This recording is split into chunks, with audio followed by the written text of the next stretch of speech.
as to keep leading on the driver and say, oh, they've got to work out their braking zone, or it's the bumps, blah, blah, blah. It's not. There's more complexities there underneath them that is inconsistent when they hit brake pedal. Sometimes you'll get the engine pushing on. Sometimes there's too much retardation through the electric motor and in mechanical brakes.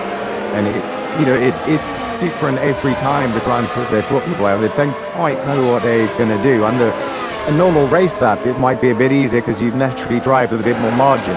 But when you start to push that envelope of where the braking point is, and you get something slightly different, well, you're off the track and separate. That's the human wall of Williams and Carlos Sainz going anywhere for quite a while. We talked about tyres before, property. One thing that is incredibly hard for the development, these particular regulations for the difference of air and the different dimensions of these cars and philosophy. It's not ground flex car anymore. The cars are higher ground, more softly sprung. So you had these slightly narrower tyres and tweaks to therefore the compounds and the construction, because they're having to do with a lot less load going down, and the cars have got a lot less downforce. But without any real data to go by when you're doing your early simulations with your cars in the virtual world, well, what do you really base your tyre work on? How do you create a tyre model? And that's something for the fans to try and appreciate. In all of these simulations going up, the mechanical hardware, so the power unit itself, the internal combustion engine, you can put that on a dyno, you get real figures from it. But a tyre, how do you put into software ones and zeros what a racing tyre does on a bit of tarmac? Well, what they do is they do have different bits of tarmac at the factory that they're actually taken for the same makeup as the racing circuit, so they will have the tyres front ready to test it on, but they can't put the exact moments. The problem is that all the time people after it could get quickest here, by the way, as he crosses the line now. It does by 0.2 of a second. I'm sure Leclerc has gone fastest in that middle sector, but 0.3 down on the exit of turn 10. But yeah, these are the hurdles that all of the teams have to try and get over their development of these cars, and that's why usually you see quite a big difference between performances. Someone's going to get it more right than others, but the fact that we're talking already in an FP2 session of only a couple of tenths between these top four teams, I think is quite remarkable. Yeah, absolutely. We're into the 119s as well now. I mean, again, that's really Astral out. 2.5 seconds slower than the FP1 fastest time from last year, which was Charles Leclerc with all of 16.4. The Stafford is of the soft tyre. Yeah, did he just back off a little bit? So it's about, or is it Bourbon? It's a nickel post. I was like, AC, what's happening here? Do you need a very high battery, say, a charge before this very long straight? So again, they hadn't got that battery topped up in that bucket. It was like, right, crisis mode.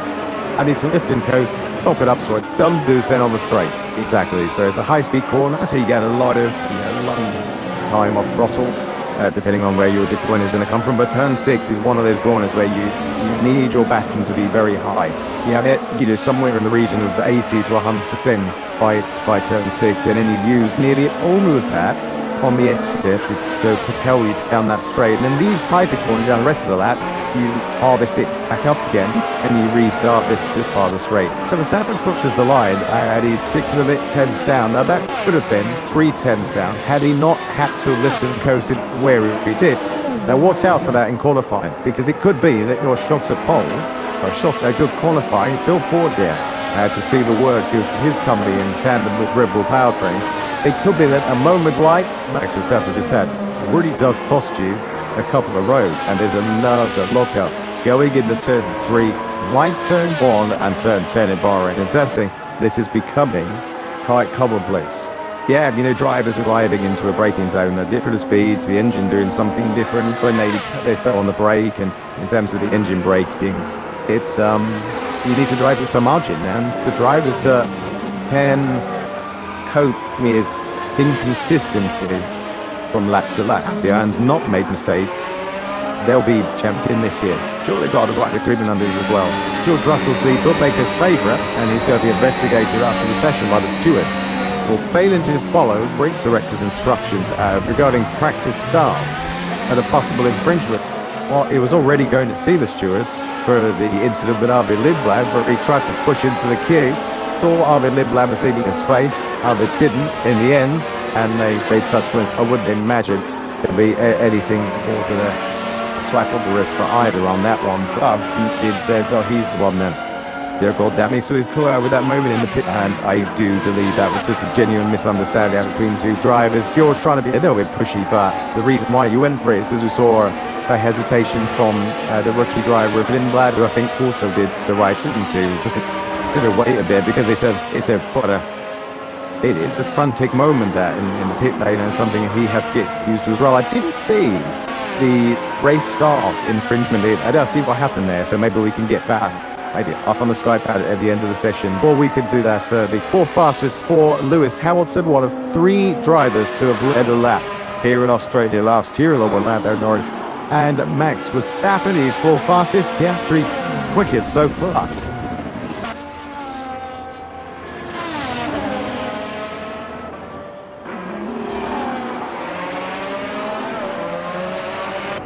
Soft tyres on for Lando Norris, so he's got a preparation lap now to get everything into the right zone, to attack and to go for a push lap. Now, that was all about brakes and tyres last year when you're preparing a lap for qualifying in, but now you've got to make sure that brakes, tyres, not too cold, not too hot, battery topped up nicely, so that when you cross the line, you got 100% as near as damn it, and you're up to the speed that needs to be to then go up the 3.2 miles and reach out to deploy, and hopefully get the fastest time. Exactly, and it obviously is a lot more to it than that. And that class of the battery management, that's up there very much. Exactly, no, it is, right? I'll tell you what I complaining about. How many laps have you done so far in the sim? Right, that little thing I drink with them. I take the thing, and every time it's different as well. And yes, for those wondering, I have knocked out quite a few. I don't know, that's right. Because luckily you can't hurt yourself, you know. Because I'd be I think I'd still be an A&E, right? Still wear a crash helmet. So, oh yeah, too. Boy, it moves around, but it's just you had to drive them all past it. You had to. Yeah, about truck too. You've seen my driving. I have. I would trust you. So what have we got here? Landon, I said, yeah. Creeping around at this part of the tracks with a white flag. That means a slender big car on track. Get him. And Hamilton maybe in front of him as well. So Norris is no goody behind him. Now we'll creep around this corner. And he'll creep on the exit as well. So he's not got the straight mode open. Basically, when that opens, he's now pushing halfway down the straight, and he's got maximum power that would take him down towards Town 1 on a very short super clip of harvesting before he's back on it again on the exit, full deployment, straight boat open again, the run down towards that notoriously tricky braking zone, gets that one right to the good actually through that corner. One thing that Norris is one of those drivers can be quite adaptable to changeable condition as the car doing strange things under him. He's a reactive driver, yeah, and doesn't mind the car moving around under him as well.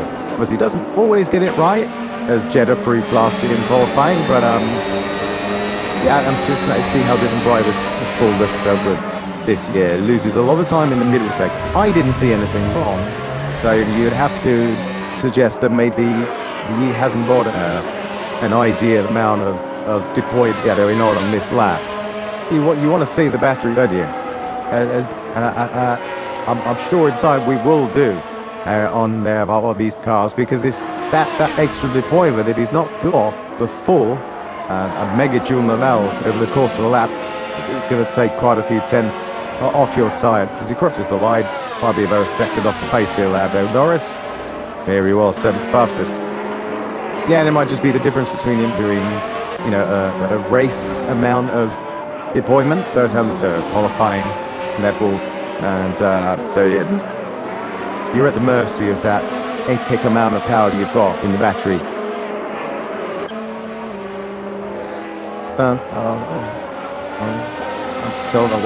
So Lando Norris 7th fastest. He just completed a lap of the soft tyres. Oscar Piastri quickest by 2 tenths. Zach Brown is watching other people, and luckily for us, joining us throughout the weekend. Zach, happy New Year to you. What a great New Year it is now. We've finally come to a racetrack in anger. 100% great to be back here in Australia and starting to figure out these cars. Yeah, take us through your day so far. You are defending champions. You get onto the track and instantly there's a few issues to address. So take us through it. Yeah, we had what ended up being a clutch issue with my head down. I think the first session, Oscar wasn't quite dialed in with his power unit, some of the electronics. Working in the Airlander still had some issues here, but now we're going to get some running in. And they just see kind of various cars shutting down at the end of pit lane. So I think everyone just trying to just kind of figure out how to look these cars. They're very sophisticated, but you get it down to that. Looks like it's all starting to come together. Hey, Zach, it's Anthony. Hey, I know that you're a true racer. You're into your sports cars. You got your historic cars that you drive quite often. What do you make? I know it's early days, but what do you make of these new 2026 cars?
Antonelli are right behind him. So this is one of those situations where Perez was starting the lap, so he's limping around the final corner. Kimi Antonelli is on a race run, so he's not limping around the final corner because he is in a just route. So yeah, I really glad. Yeah, President. That's why you saw Perez come back out and say that very rapidly down towards summer, but he couldn't quite get a move done. And that's for me, that's quite a unique situation for free practice. Yeah, you won't really see that in qualifying. Because you'll be monitoring more closely the gaps in front and behind.